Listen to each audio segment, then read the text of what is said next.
Yon, what's up mga kapakpak? Magandang araw sa inyo. Welcome back po ulit syempre sa ating YouTube channel, Ezekiel Honor Official.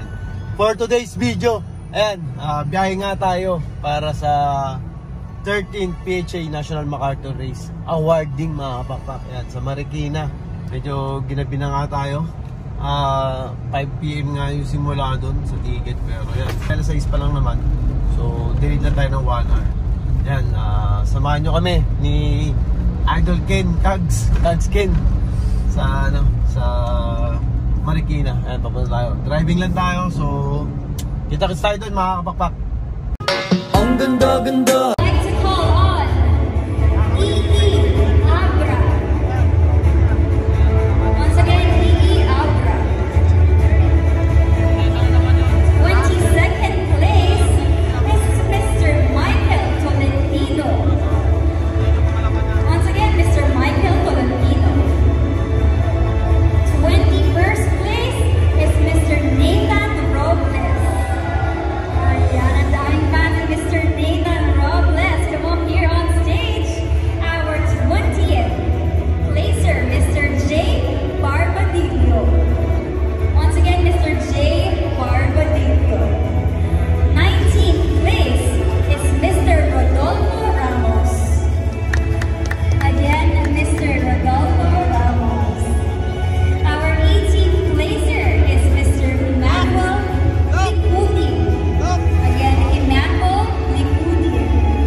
Once again, CBL Arcade, Galang Loft. Our 8th placer is Mr. Eric Chu. Once again, our 8th placer is Mr. Eric Chu. We're down to our 7th placer, and that is Mr. Benito Go. Congratulations, Mr. Benito Go Coy. We're down to our 6th placer. Is none other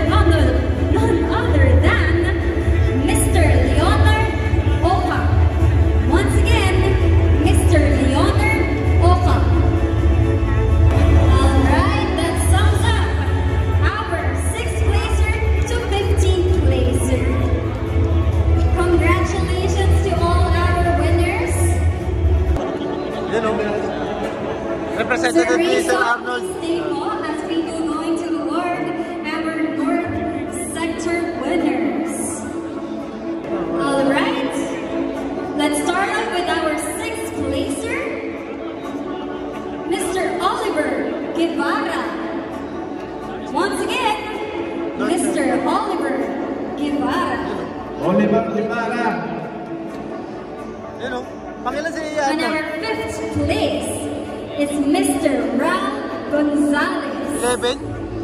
Once again, on our 5th place is Mr. Raul Gonzalez. Our 4th placer for North Sector is Mr. Jade Michael C. Luktu. Once again, Mr. Jade Michael C. Luktu. On our 3rd place is Mr. Joseph Edwin Pabustan. Once again, Mr. Joseph Edwin Pabustan. Our 2nd placer for the North Sector is Mr. Jory Lambo. Once again, Mr. Jory Lambo. And our 1st placer for our North Sector is 3rd place is Mr. Joseph Edwin Pabustan.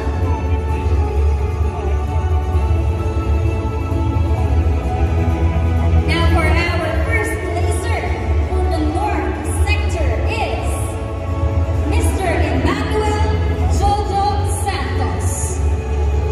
Once again, Mr. Emmanuel Jojo Santos. Yeah, okay. The people who have victoriously ended the race with flying colors, syempre to be awarded by Mr. Jaime Lim himself. Let us now call on our overall and NCR champion or top 5 winners. Okay, a very charismatic Mr. Nelson Chua. Ayaw niya umakyat kapag hindi ko siya tinawag na ganun. Of course, none other than himself, Mr. Jaime Lim. Yes, sir. Of course, we would like to call on all of our PHA trustees. Please proceed to the stage as we will award this prestigious award to our top 5 and our champion. Now, we would like to call on the top 5 on the 5th place for NCR and overall sector is Mr. Jeffrey Monteza.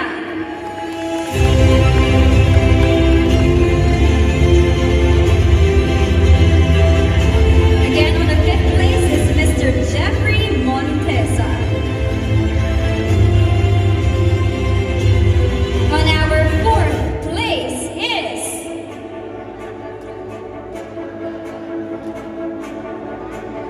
Mr. Richie Alan De Leon.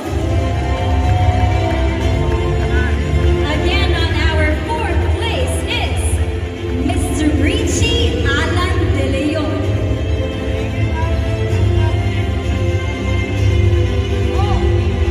We're now down to our 3rd spot. Our 3rd placer is Mr. Alvin Mejia.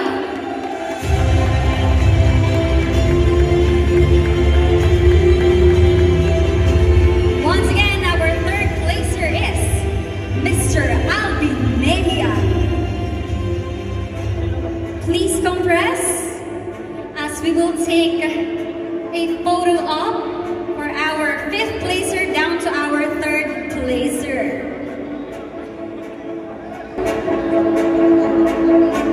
Alright, for our quick photo op, where is our cameraman?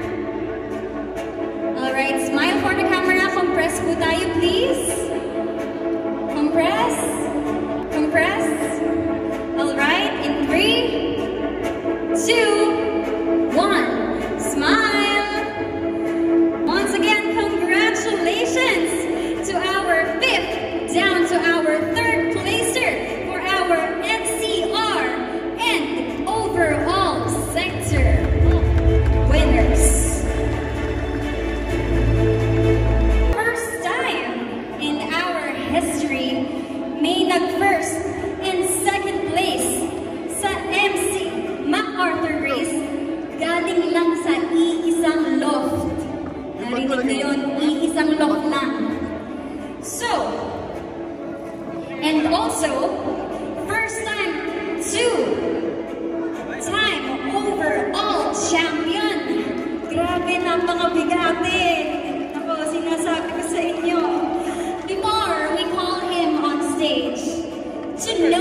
even better. Please watch this video.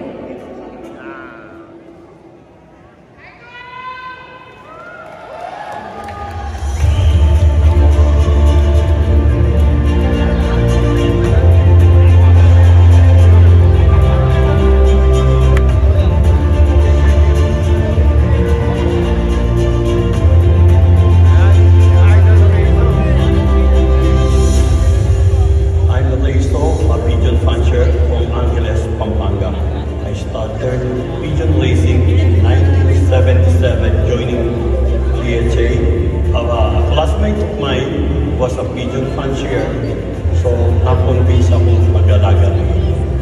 Lately, ang laban kasi pahirap ng pahirap because of our weather. Second, marami ng fancier at magagaling na rin talaga. Before, hindi siya ganun kalayo, ngayon maabot na tayo ng MacArthur. Definitely, mas mahirap. We need to have a quality birds to compete with the MacArthur race. Before MacArthur, we have preliminary races, so kailangan yung ibon talaga matatag dahil when it comes to MacArthur, halos lamog na ibon, mawala na. No? Yung condition ng ibon, akyat baba na, hindi kamukha ng first two race na magaganda pa sila. Dito, lamog na sila, but we need to bring them in really good conditions to come back. Limang ibon ko natira before the MacArthur race. I sent 5 birds and 3 of them were clocked. Luckily, I was first and second this year MacArthur race. Ang expected time namin mga 5 to 6 o'clock in the afternoon. Accidentally this year it was so fast. No? Akala ng iba tailwind. No? Dahil when I won the first MacArthur, the following day na amoy yung ibon. Ngayon, this time, it's on the same day at 2 plus in the afternoon may ibon na. Actually, nasa Angeles pa ako.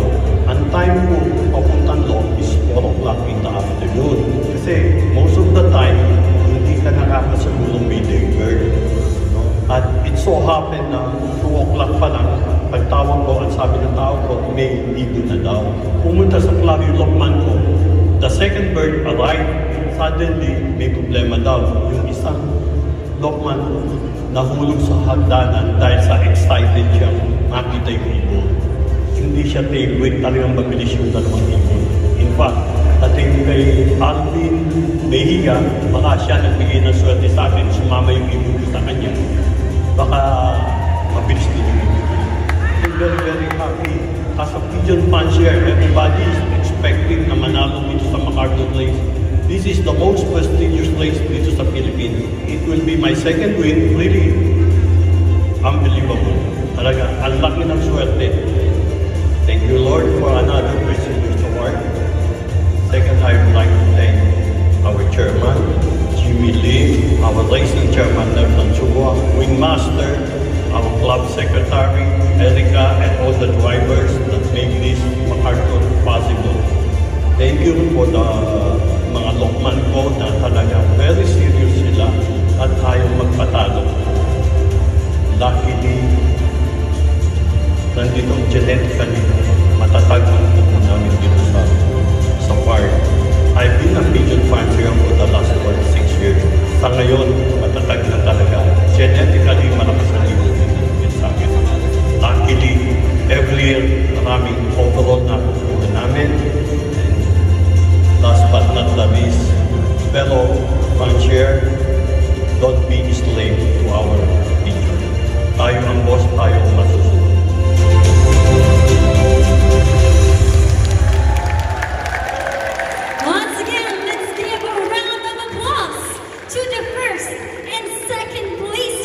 NCR and overall champion. Let us all welcome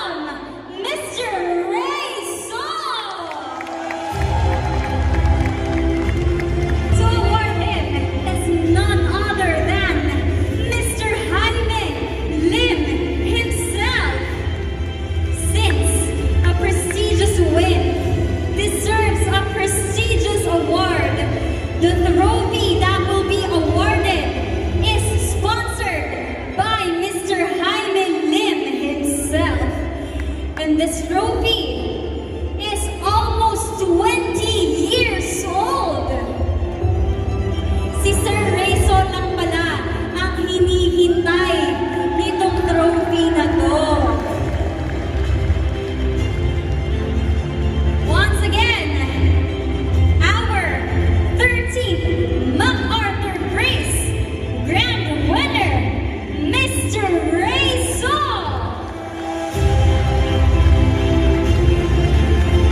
Again, this trophy is 20 years old. And Sir Rayso, ikaw lang pala ang hinihintay ng trophy na yan. Well deserved.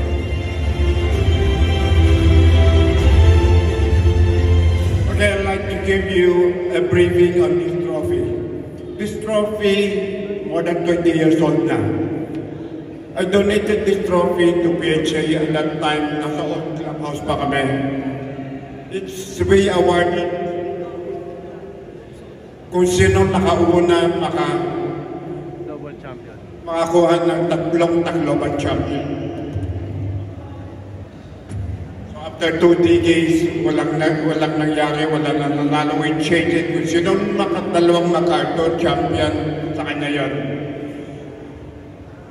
Congratulations.